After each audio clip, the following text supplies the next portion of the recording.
आए मेरे साथ पैदाइश की किताब और उसका नाम छठा बाब। पैदाइश की किताब छठा बाब, नामी आयत।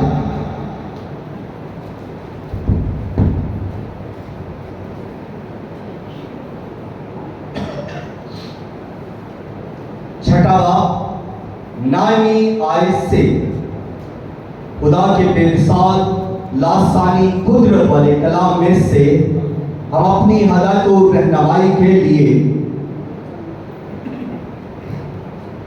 पढ़ेंगे। नूह का नसबनामा यह है। नूह मर्दे रास्तबाज। इन लफ्जों पर गौर करते जाएं। नूह मर्दे रास्तबाज और अपने जमाने के लोगों में बेअहद था। और नूह खुदा के साथ साथ चलता और उससे 3 बेटे सिम, हाम और याफत पैदा हुए। फिर पर जमीन खुदा के आगे नाराज हो गई थी और वो जुल्म से भरी थी। और खुदा ने जमीन पर नजर की और देखा कि वो नाराज हो गई, क्योंकि हर बशर ने जमीन पर अपना तरीका बिगाड़ लिया था।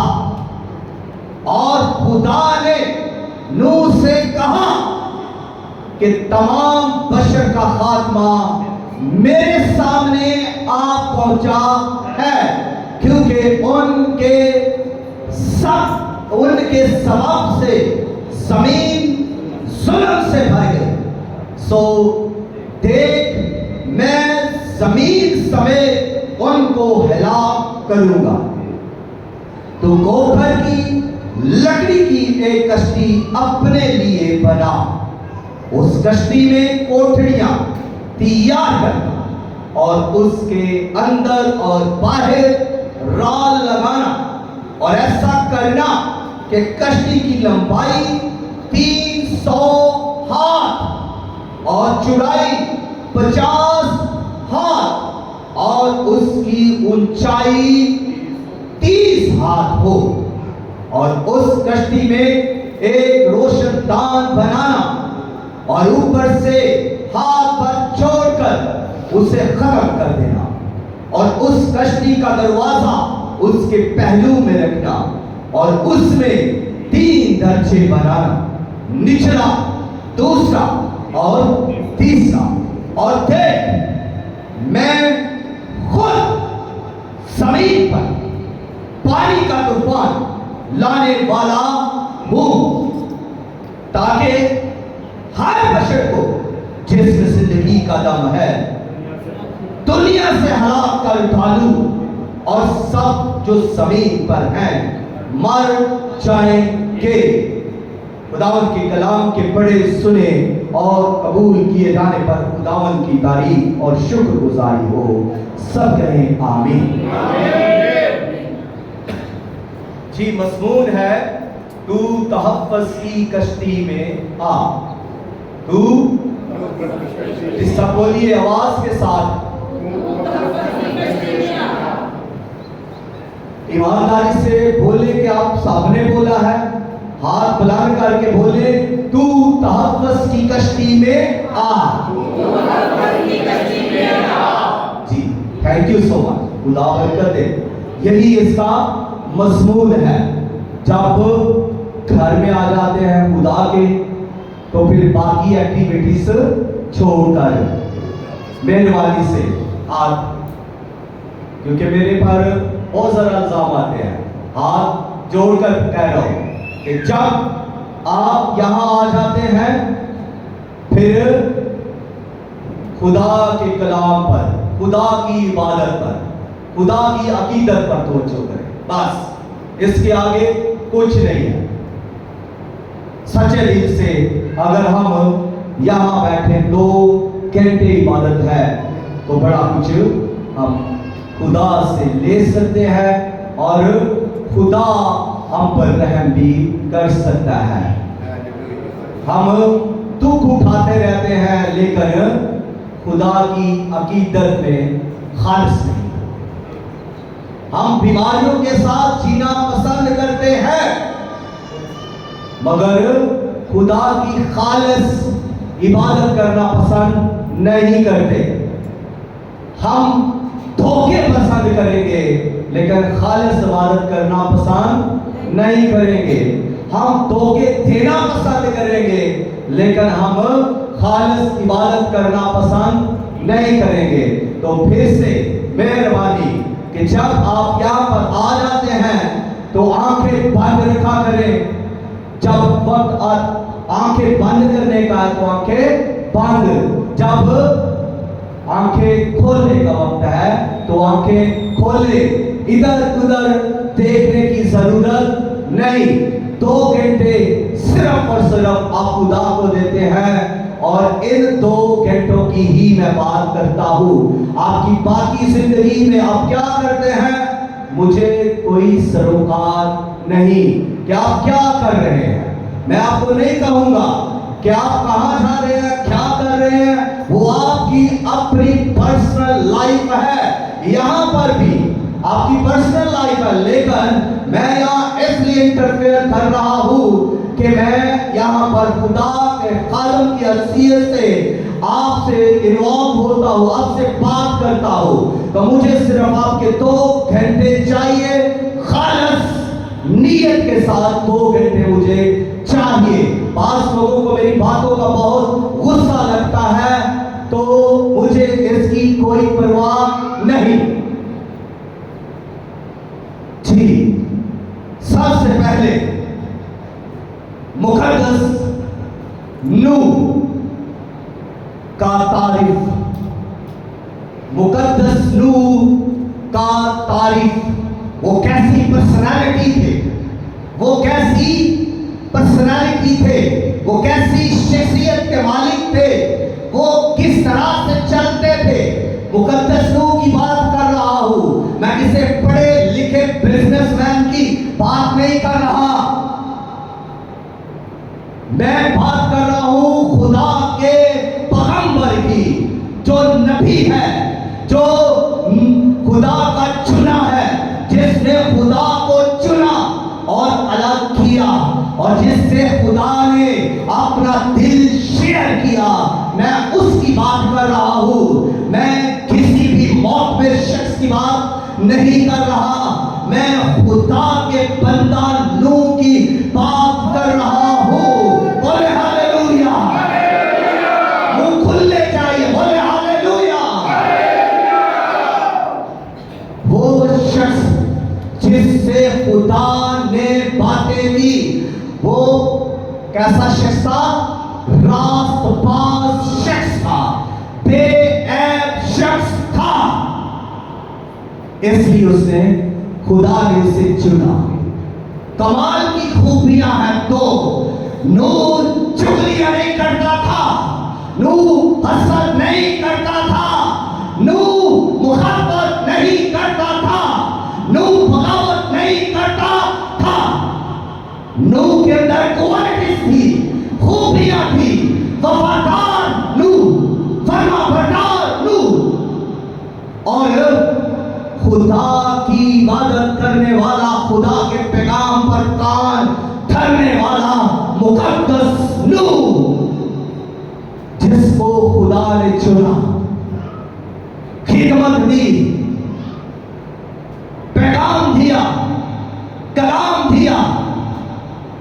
उसने कोई भी गलत काम नहीं किया कि मुझे खिदमत मिल गई है, मैं अपने आप को जलाल देता रहूं।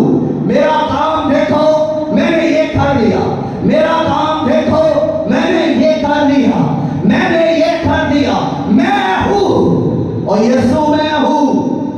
यीशु कह सकता है मैं हूं।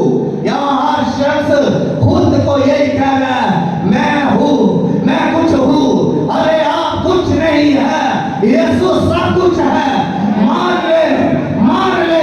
नूह के ज़माना के लोगों ने बिल्कुल इस बात को नहीं माना था। वो गुनाह करते रहे, वो बदी करते रहे, वो सनाकारी करते रहे, वो बुत परस्ती करते रहे। उन्होंने किनारा कशी ना की, उन्होंने खुदा की तरफ तवज्जो ना की, उन्होंने खुदा की अकीदत ना की, खुदा की तज़ीम ना की, खुदा की फरमाबरदारी ना की। और जो काम मुकद्दस नूह कर रहा था, उन्होंने देखा और सुना, मुनादी को सुना, कश्ती को बनाते हुए देखा, बताया गया, लेकिन उन्होंने नहीं यकीन किया। मरते खुदा की आवाज पर उन्होंने कान नहीं करे, नहीं गौर किया, नहीं मेडिटेशन की, गौर नहीं किया गया। अगर कर लेते तो वो इस तरह से हलाक ना होते। मुकद्दस नूह का तारुफ यही है कि वो रास्तबाज और पाक है। अपने सब लोगों में से उस वक्त कितने लोग वहां पर होंगे जी? उस ज़माना के अंदर कितने लोग होंगे जिनमें से only one righteous, blameless, only one, खुदा ने देखा एक ही है। तो कितने लोगों में से एक? कितनी दुनिया, बेशुमार लोग। तो आप उन सब में से एक ही खुदा को पसंद आया। अब नूह सेत की नस्ल से आदम की 10वीं पुष्ट और लमक का बेटा, और लमक की उम्र 770 बरस थी। और नूह लफ्ज़ नाम का मतलब है तसल्ली, आराम। और नूह के 3 बेटे थे जिनके नाम सिम, हाम और याफत। और नूह की एक बीवी थी। कितनी? एक ही नूह की, मुकद्दस नूह की एक ही बीवी थी और उसके 3 बेटे थे और 3 बहुओं थी। कोई उसकी बीवी का नाम बता सकता है? कोई उसकी बहुओं का नाम बता सकता है?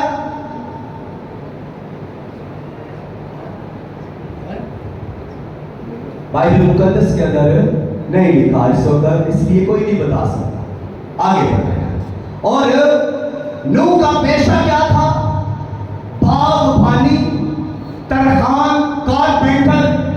और इसके अलावा नूह की कुल उम्र 950 बरस थी। और नूह 2020 में वफात पा गए। कब्र आज मसीह, कब्र आज मसीह 2020 में वफात पा गए। तो ये था मुकद्दस नूह का तारुफ, जिसको खुदा ने चुना, जिसको खुदा ने लिया। लाखों लाख दुनिया में से, करोड़ों हाथ दुनिया में से, चौधरियों में से, ठेकेदारों में से, प्रोफेसरों में से, पढ़े लिखे लोगों में से, रईसों में से, अमीर सादों में से, जो अपनी दौलत पर बड़ा फख्र करते हैं, उनमें से एक शख्स को खुदा ने लिया और वो मुकद्दस नूह है। मुकद्दस नूह को जब खुदा ने ले लिया तो उसकी जबरदस्त खूबियां हैं। वो सब्र करता, साबर शख्स था, सब्र करने वाला शख्स था। उसने ये नहीं कहा कि इसको हटा दो, मुझे आगे कर दो, मुझसे सब्र नहीं हो रहा। उसने सब्र किया। और अगली खूबी उसकी है, वो वफादार था, फर्मा बरदारी कर रहा था।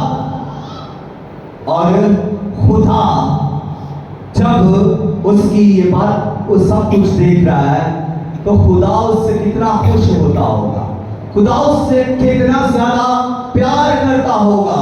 और वो खुदा के साथ साथ चलता था, वो किसी चौधरी के साथ साथ नहीं चलता था, मुकद्दस रूह खुदा के साथ साथ चलता था।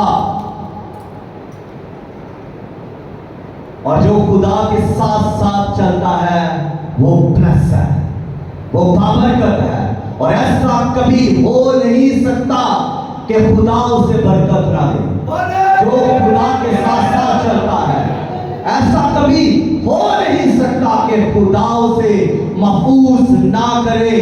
तूफान आएंगे लेकिन वो महफूज रहेगा। आग आ जाए, फलाट आ जाए, पहाड़ गिर जाए, लेकिन खुदा उनको महफूज करेगा।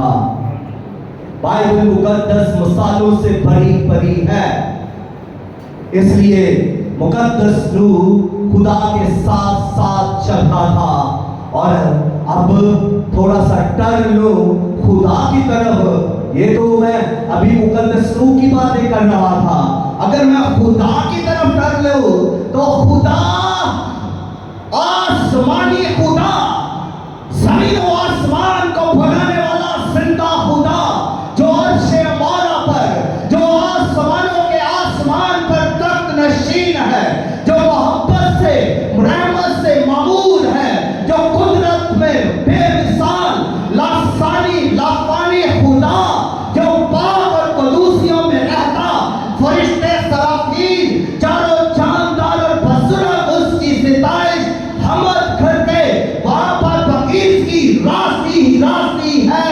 वो खुदा मालूम हुआ, वो खुदा गम करने लगा, वो खुदा रोने लगा, वो खुदा उड़ने लगा, वो खुदा गम की हालत में आ गया, वो खुदा अचानक से, जो बड़ी कुदरत वाला खुदा, खुश हशाश बशाश और जिंदा वो खुदा जो पाक है, वही खुदा अब कैसा क्या हो गया कि खुदा मलूल हो गया, खुदा मलूली की हालत में आ गया, गम और रंज की हालत में खुदा आ गया, खुदा गुस्से और कैद से भर गया, खुदा को एक फैसला करना पड़ा, खुदा को एक शख्स चुनना पड़ा। ऐसा क्या हो गया? ऐसा ये हो गया कि उसकी कलीसिया गुनाह में डूब गई। पानी से पहले वो किस में डूबी हुई थी? वो गुनाह में डूबी हुई थी। और गुनाह के जोरों शोर ने आसमान को हिलाना शुरू किया। उनकी बदी आसमान तक, अर्शे मौला तक जाना शुरू हुई और उनकी बदकरदारी ने आसमान को हिला दिया और उनके गुनाहों के शोर ने खुदा को मालूम कर दिया। खुदा कहर में आया, खुदा कसम में आया, खुदा ने फैसला लिया, खुदा ने इरादा कर लिया और खुदा ने एक शख्स को चुन लिया जिसके साथ खुदा ने उसको, वो अपना दिल, अपना हार्ट उसके साथ शेयर किया। भरी दुनिया के अंदर खुदा ने एक ही शख्स को लिया। क्यों? कि बाइबल कहती है कि वो रास्तबाज और बेऐब है। खुदा रास्तबाज, बेऐब और पाक है। खुदा जब पाक है तो उसको पाक चाहिए था, उसको पाक बनना चाहिए था। खुदा जब रास्ता है तो उससे कोई रास्तबाज चाहिए था, जिसके साथ वो बातचीत करता, जिसके साथ वो अपना मैसेज, अपना प्लान, अपना फैसला शेयर करता। और उसका नाम जनाब नूह है। मुकद्दस नूह को खुदा ने चुना लिया, खुदा ने उसे देखा कि यही बेऐब है,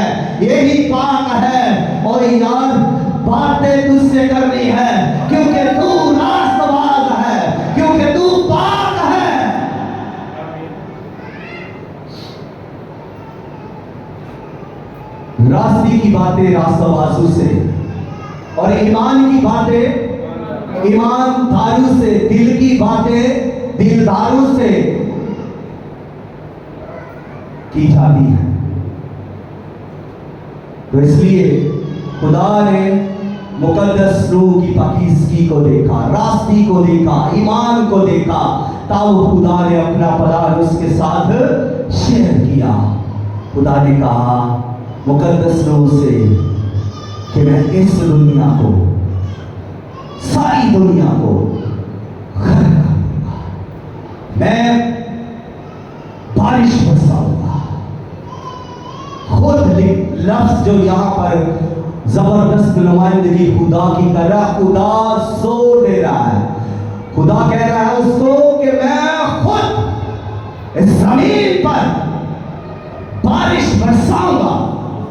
खुद, कोई और देवता नहीं जो बारिश लाए, जिंदा खुदा, कदूसों बरहक, लश्करों का रब, रब-ए-ज़ुल-जलाल, लामहदूद कुदरतों का मालिक, परवरदिगार आलम खुद कह रहा है, जिसने आसमान और जमीन को बनाया और जमीन की सारी मखलूकात को उस जिंदा खुदा ने बनाया।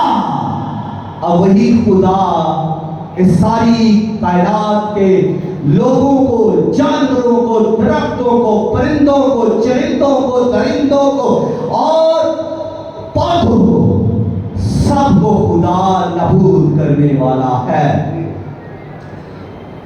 इस सब को खुदा ने ही बनाया था, मगर अब खुदा इसे नबूद करने वाला है।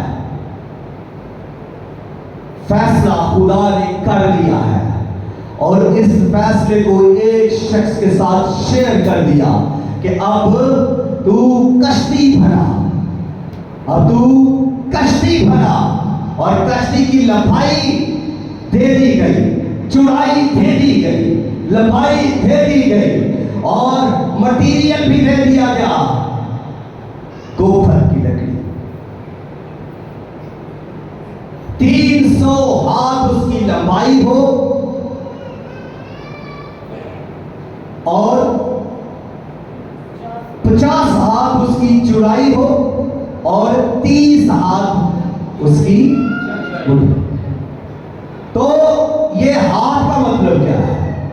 हाथ यहां से लेकर यहां तक हाथ, और ये 18 इंच का हाथ है। इसकी पैमाइश जो हम पढ़ते हैं किताबों के अंदर 18 इंच है, 1.5 फुट का हाथ है।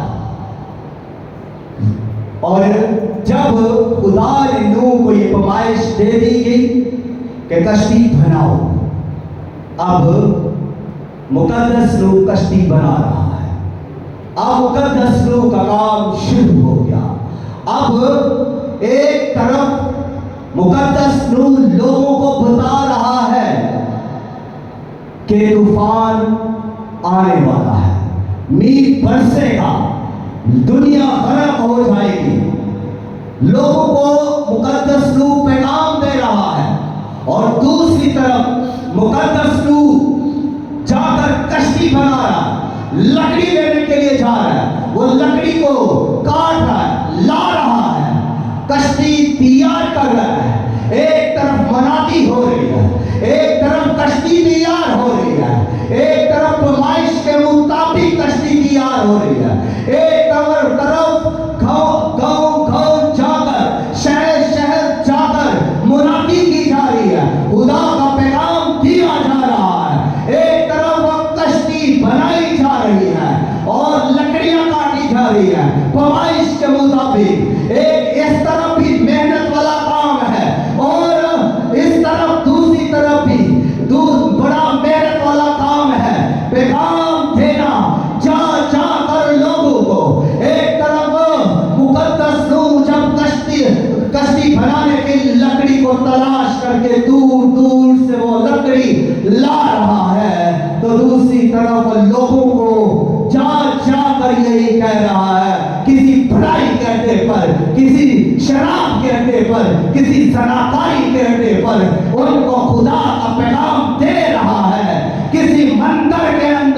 किसी बुत परस्तों के अंदर जाकर वो पैगाम दे रहा है कि बारिश आने वाली है, तूफान आने वाला है और ये दुनिया खराब हो जाएगी। इसलिए खुदा की तरफ आओ, इसलिए खुदा की बात सुनो, इसलिए बलि को छोड़ दो, अपने बुरे कामों को छोड़ दो, अपने गुनाह को छोड़ दो।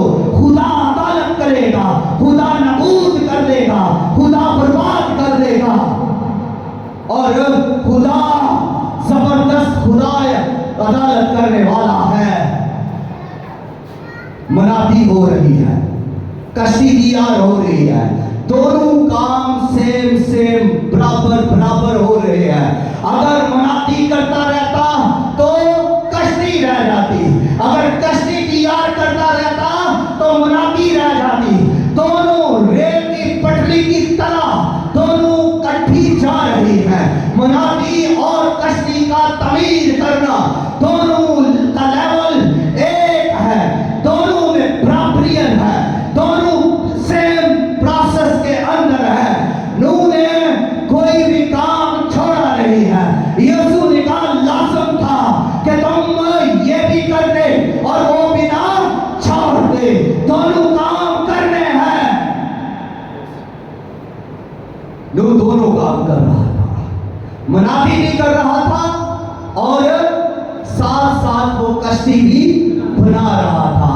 कैसा जबरदस्त बंदा है, दयानतदार बंदा है, ईमानदार बंदा है, वफादार बंदा है, खुदा पर भरोसा तवक्कुल करने वाला शख्स है।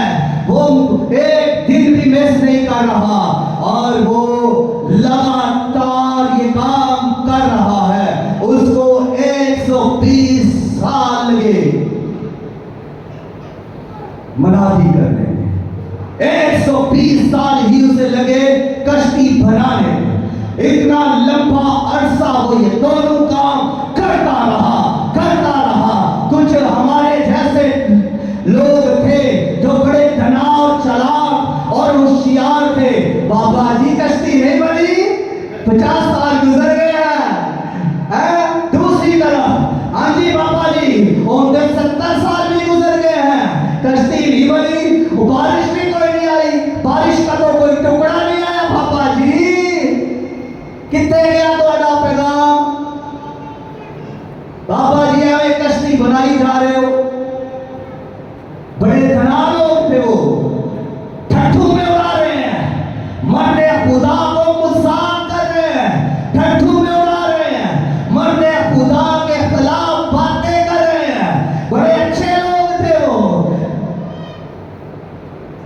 क्योंकि वो अच्छे कपड़े पहनते थे, अच्छे हैं, अच्छे खाने खाते थे तो अच्छे हैं, तालीम अच्छी है तो अच्छे हैं, बाल अच्छे हैं तो अच्छे हैं, तो अच्छे लोगों के अच्छे काम तो वो अच्छे ही काम कर रहे थे। मर्द खुदा के खिलाफ बुरबुरा रहे हैं।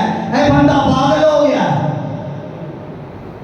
100 साल गुजर गया, अभी तक कश्ती बना रहा है। कोई बादल नहीं है, कोई बारिश नहीं कभी आई, इस जमीन पर कभी बारिश नहीं हुई और ये शख्स कह रहा है कि बारिश आने वाली है, तूफान आने वाला है, सब कुछ गर्क हो जाएगा। इतनी जबरदस्त बिल्डिंगें इनके लिए कह रहा है गर्क हो जाएगी, मीनार इतने ऊंचे ऊंचे हैं, गर्क हो जाएंगे। बंदा पागल हो रहा है, कैसी मनाती कर रहा है, लोगों को यकीन नहीं आ रहा। लोग ज्यादा नॉलेज रखते हैं, जैसे आजकल के लोगों में भी बड़ा नॉलेज है, बातें जब करते हैं तो फिर करते ही जाते हैं। खुदा उनको भी बरकत दे, क्योंकि हमने बाइबल मुकद्दस में से ये सीखा है कि कुछ भी कोई कहे उसके लिए बरकत ही चाहो, तो खुदा सबको बरकत दे। वो शख्स 120 साल कश्ती बना रहा है और लोगों को पैगाम दे रहा है। यहां पर एक शेर मुझे याद आ रहा है। उसे खबर थी कि तूफान आने वाला कि तूफान आने वाला है, वो एक शख्स जो कश्ती बनाता रहता था, सिर्फ उससे खबर थी, उसने खुदा पर ईमान रखा था, जो कश्ती बनाता रहता था, उससे खबर थी, वही जानता था। काश के सब जान जाते, सब मान जाते, सब ध्यान करते तो गरक ना होते, हलाक ना होते। लेकिन वो शख्स जिसको खबर थी कि तूफान आने वाला है, वो कश्ती बनाता रहा, वो कश्ती बनाता रहा, वो 120 साल कश्ती बनाता रहा। और क्या बात है उसके खानदान की, जरा बात कर लेते हैं।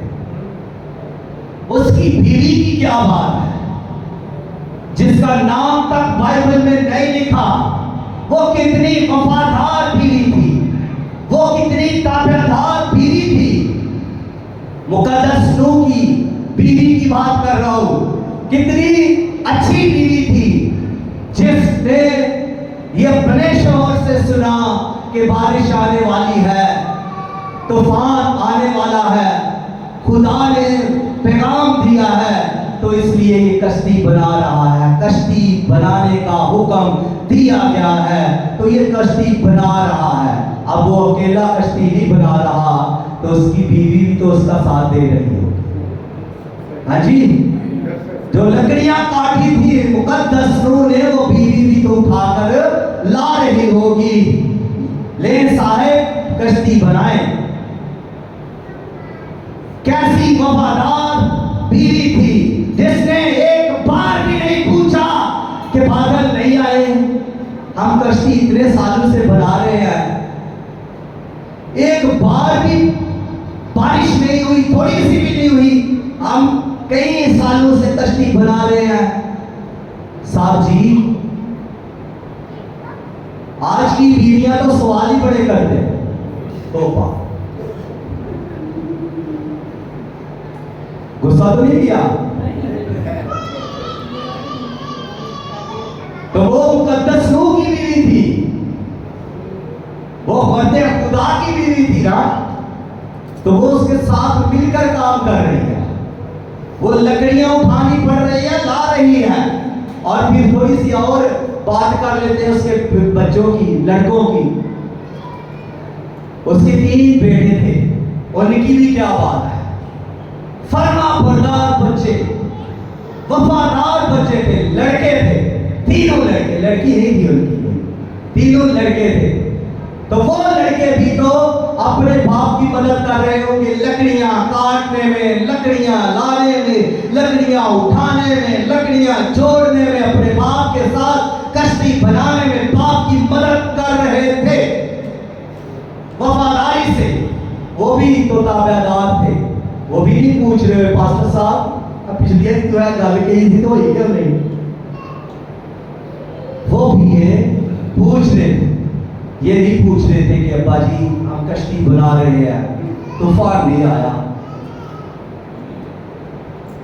आज के बच्चे हजार बातें करते हैं, माँ बाप को ऐसी ऐसी बातें करते हैं, सुनाते हैं, ये माँ बाप भी जानते हैं। सीखें,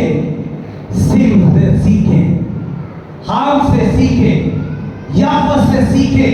ये 3 लड़के थे जो मुकद्दस नूह के बेटे थे, वफादार थे, ताबेदार थे।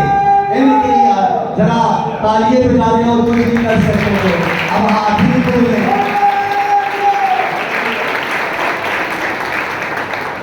वफादार बच्चों के लिए तालियां बजाना आपकी भी बरकत का बायस है, आपकी भी संतान, आपके बच्चे भी वफादार हो जाएंगे, इसलिए कि वो वफादार हैं। वफादारों की तारीफ करेंगे तो आप भी वफादार होंगे, आपके बच्चे भी वफादार होंगे।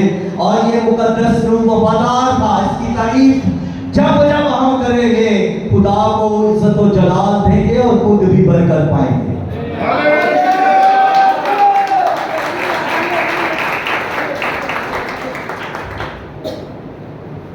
और आगे बढ़ते हैं। इनकी बहुओं भी थी, तीन इनकी बहू थी। अब बहू भी तो कैसी प्यारी बहुओं थी, कमाल। वो बहू थी जिन्होंने आकर अपने सास ससुर के साथ मिलकर कश्ती बनाना शुरू की। घर के काम भी वो कर रही थी, कश्ती भी बना रही है। और वो तीनों लड़कियां क्या कर रही होंगी कि मेरी सास अगर लकड़ियां उठाकर ये कश्ती बना रही है तो ये जरूरी है हम भी करें।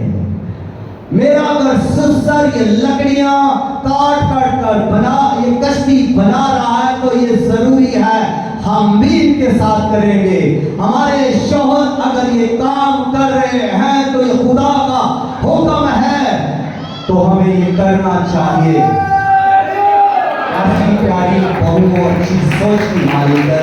बहू में विलायत आ गई है, जो बहू है, हर कोई बहू तो क्रेडिट है उनके लिए। ये 8 जानों वाला खानदान है, 8 जानों वाला खानदान है। तो इनसे सीखे कैसे वफादार है। आज की बीवियां क्या कहती, अच्छा मैंने तो इस चर्च में जाना है, तो शौहर कहता है मैंने इस चर्च में जाना है। लड़ाई देखी शुरू हो गई। तो बच्चे, अब बच्चों का क्या करें, आगे आगे कोई बच्चे कहते हैं हमने इधर जाना है, कोई कहते हैं इधर, तो कोई कहते हैं हम इधर जाने ही नहीं, आप तो अगले चर्च में जाएंगे। ना इत्तेफाकी उनमें नहीं थी, वो एक ही काम कर रहे थे, सब मिलकर पूरा खानदान, मुकद्दस रूह, उसकी बीवी, उसके बेटे, उसकी बहू के सारे मिलकर खुदा के काम को कर रहे थे। और खुदा का काम यह था कश्ती बनाओ। खुदा का काम यह था कि लोगों को तौबा की मनादी की जाए, लोगों को बताया जाए कि तूफान आने वाला, मींह बरसने वाला है, दुनिया खराब हो जाएगी। और खुदा का पैगाम देना ये जरूरी था, कश्ती बनाना भी जरूरी था। ये दोनों काम चल रहे थे। और नूह की जिम्मेदारी सिर्फ ये 2 कामों पर नहीं थी कि नूह का जिम्मेदारी ये थी कि वो मुनादी ही करता रहता, या नूह की जिम्मेदारी दूसरी ये थी कि वो कश्ती ही बनाता रहता और अपने खानदान को न देखता।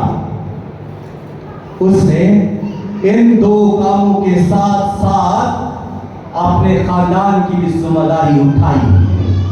उसने अपनी बीवी की जिम्मेदारी उठाई। उसने जब उसको 3 बेटे खुदा ने दिए, उनकी भी खुदा उसने जिम्मेदारी उठाई, उनको भी पाला। और जैसे वो जब जवान हो गए तो फिर उनकी शादियां भी उसने की और बहुएं लेकर आया। अब सारे खानदान की जिम्मेदारी भी तो मुकद्दस रूह पूरी कर रहा है। तो ये खानदान मेरी नजर में बड़ा मिसाली खानदान है, जिसने किसी जगह पर भी खुदा की नाफरमानी नहीं की, खुदा के साथ साथ चलता रहा। और अब आगे बढ़ते हैं। जब पानी बरसा, जब आसमान के सोते खुले, मींह बरसने लगा, जब बारिश होने लगी, तो जमीन के ऊपर जब पानी चढ़ने लगा, फिर मशरक से खुदा ने पानी को छोड़ा, मगरब से खुदा ने पानी को छोड़ा, और शमाल जनूब से खुदा ने पानी को छोड़ा।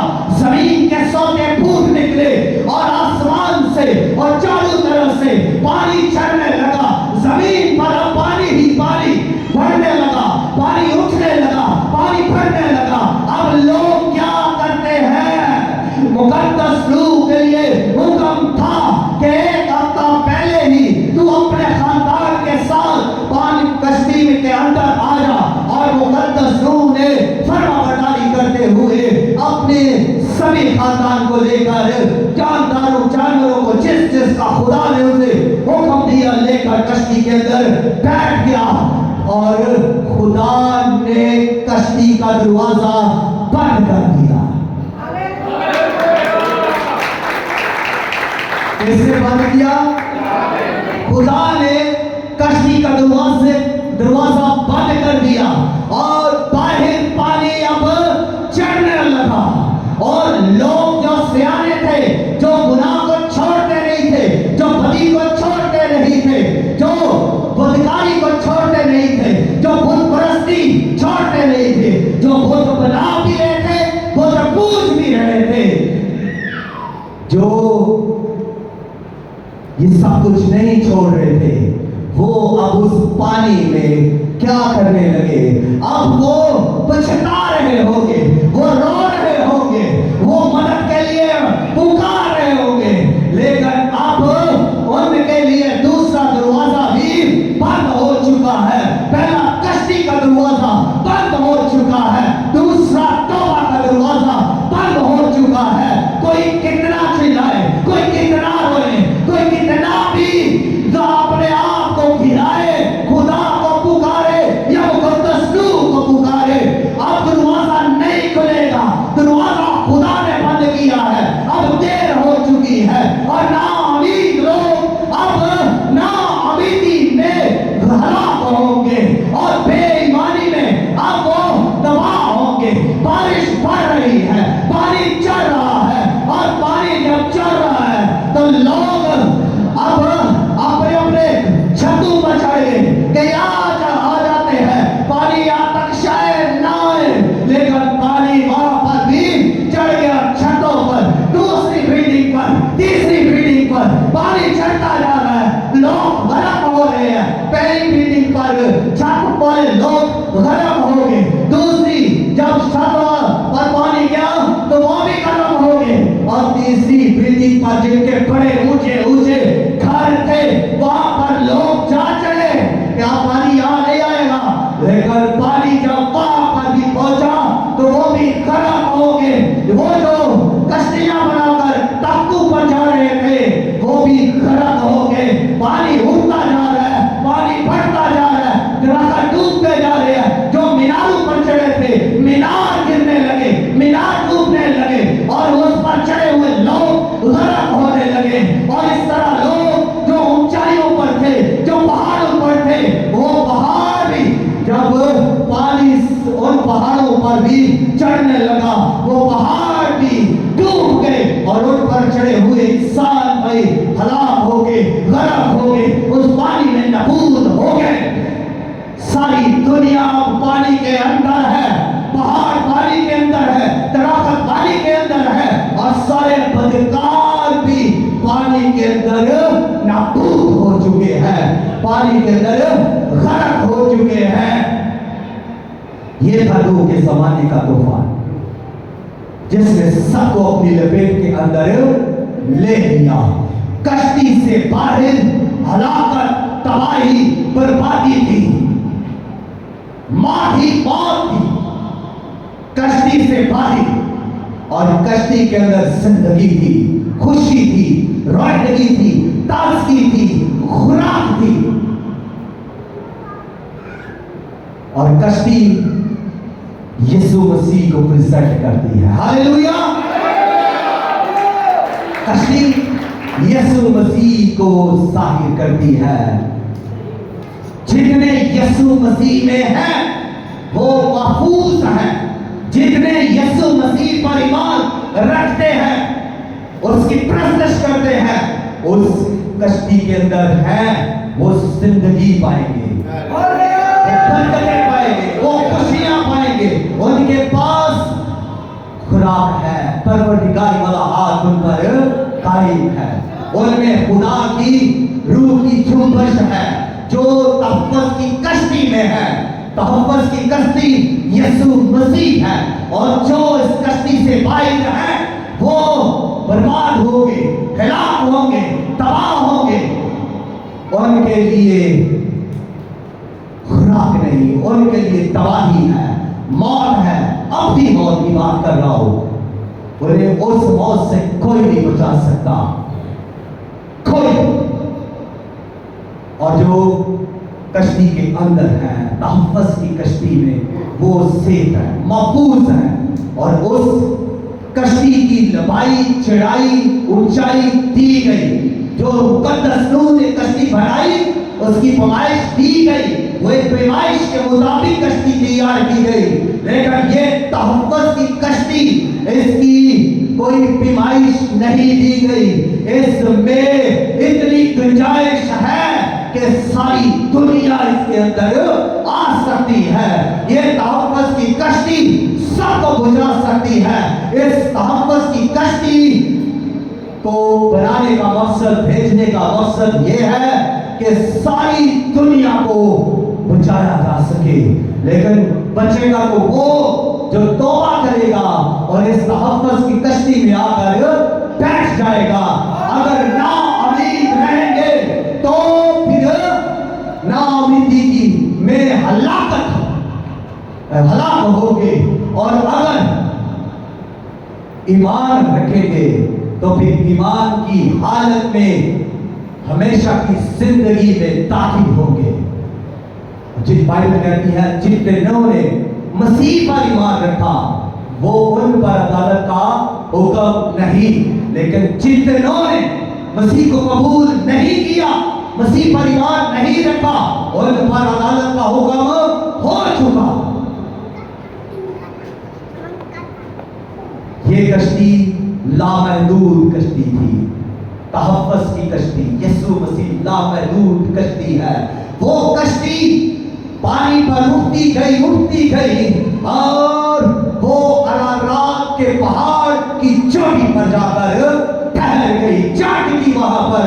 लेकिन तहफ़्फ़ुज़ की कश्ती आसमानों के आसमान तक किबरिया की दाढ़ी तरफ जाकर टिक गई, क्या बैठी।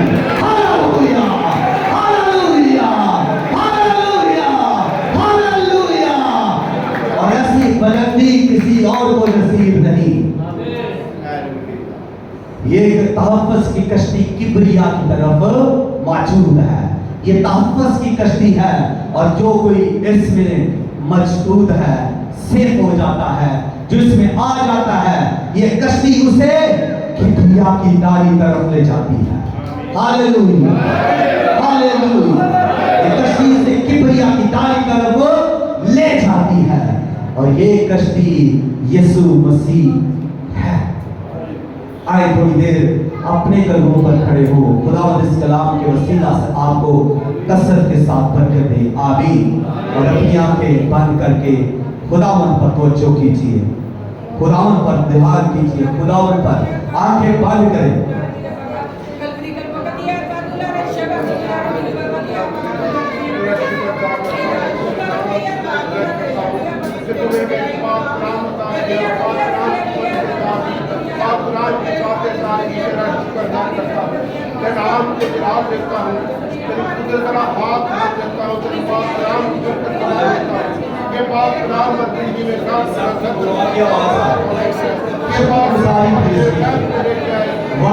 आपके पास अपने अंदर से वो सब कुछ निकाल बाहर फेंकिए जो आपकी हलाकत का बायस बन सकता है। अपने अंदर से निकालिए जो हलाकत का बायस बन सकता है, मौत का सबब बन सकता है, नाकामी का बायस बन सकता है। उसको निकाल दीजिए अपने जहन से, अपनी ज़बान से, अपने मुंह से, अपने दिल से, वो सब निकाल दीजिए। अपनी आंखों से वो सब निकाल दीजिए जो बदी बर्बादी का बायस बन सकता है। चाहे वो हसन है, चाहे वो चुगली, झूठ, कुछ भी है। प्लीज थोड़ी देर के लिए दुआ करके उसे निकालिए, उसे छिड़किए, कहे मैं यीशु के नाम से इसको छोड़ता हूं, मैं यीशु के नाम से इसको छोड़ता हूं। छोड़े जो कुछ भी आप फील कर रहे हैं अपने अंदर कि मैं इस वजह से नाकाम, हलाक हो सकता हूं, आप उसको छोड़े, झिड़के यीशु मसीह के नाम से उसे झिड़के। छोड़ यीशु के नाम से, निकल यीशु के नाम से, बदलों से